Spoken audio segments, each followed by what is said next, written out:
भारत का रक्षा निर्यात दुनिया में धाक जमाने को तैयार। नमस्कार दोस्तों, क्या आपने कभी सोचा था कि भारत, जो एक समय तक अपने हथियारों के लिए दूसरे देशों पर निर्भर था, आज 100 से ज्यादा देशों को अपने बनाए रक्षा उपकरण बेच रहा है? जी हाँ, भारत ने वित्तीय वर्ष 2023 से 24 में 21,083 करोड़ रुपए के रक्षा उत्पाद निर्यात किए हैं और ये पिछले 10 सालों में 30 गुना बढ़ चुका है। लेकिन सवाल यह है कि भारत इतनी तेजी से कैसे आगे बढ़ा? क्या भारत अब दुनिया के सबसे बड़े रक्षा निर्यातकों में शामिल होने वाला है? और सबसे अहम, इससे आम भारतीय को क्या फायदा होगा? आज हम इसी पर बात करेंगे, तो वीडियो को अंत तक जरूर देखें। एक भारत अब सिर्फ खरीदार नहीं बल्कि विक्रेता भी है। 2014 से पहले भारत 70% से ज्यादा रक्षा उपकरण बाहर से खरीदता था। लेकिन मेक इन इंडिया अभियान के बाद अब 65% से ज्यादा रक्षा उपकरण भारत में ही बनाए जा रहे हैं। मतलब, पहले हम सिर्फ खर्च करते थे, अब हम कमाई भी कर रहे हैं।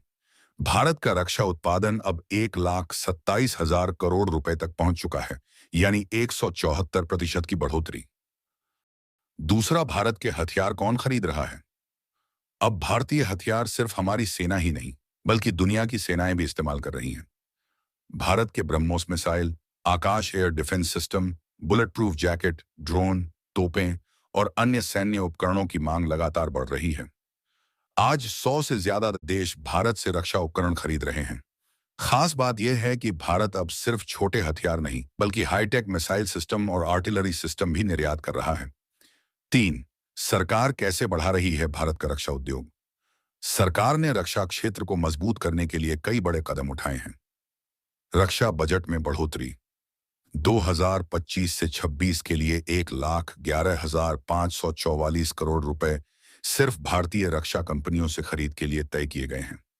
निजी कंपनियों की एंट्री, अब सिर्फ सरकारी कंपनियां ही नहीं, बल्कि टाटा, अडानी, महिंद्रा, L&T, रिलायंस जैसी बड़ी कंपनियां भी रक्षा निर्माण में शामिल हो रही हैं।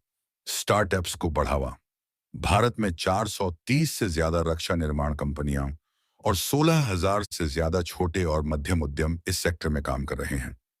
इनोवेशन को बढ़ावा, सरकार की आईडेक्स और अदिति स्कीम से नई तकनीकों पर जोर दिया जा रहा है, ताकि भारतीय कंपनियां ग्लोबल मार्केट में और मजबूत हो सकें।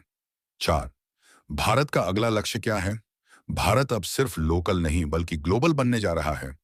2029 तक रक्षा निर्यात को 50,000 करोड़ रुपए तक पहुंचाने का लक्ष्य रखा गया है। और इसके लिए भारत अब स्पेस, साइबर, इलेक्ट्रॉनिक वॉरफेयर और आर्टिफिशियल इंटेलिजेंस आधारित हथियारों पर फोकस कर रहा है, जिसमें LCA Mark II, आकाश मिसाइल, ब्रह्मोस मिसाइल और एडवांस्ड ड्रोन टेक्नोलॉजी जैसे अत्याधुनिक रक्षा सिस्टम पर बड़ा निवेश किया जा रहा है। दोस्तों, भारत अब सिर्फ एक उपभोक्ता नहीं, बल्कि एक निर्माता और वैश्विक रक्षा निर्यातक बनने की राह पर है। इससे न सिर्फ भारतीय सेना मजबूत होगी, बल्कि लाखों युवाओं के लिए नौकरी और बिजनेस के नए मौके भी खुलेंगे। तो क्या आपको लगता है कि भारत अगले 5 से 10 सालों में दुनिया के टॉप 5 रक्षा निर्यातकों में शामिल हो सकता है? अपनी राय कमेंट में जरूर बताएं। और अगर आपको यह जानकारी पसंद आई हो, तो इस वीडियो को लाइक करें, शेयर करें और हमारे चैनल वर्ल्ड टॉक्स हिंदी को सब्सक्राइब करें। धन्यवाद।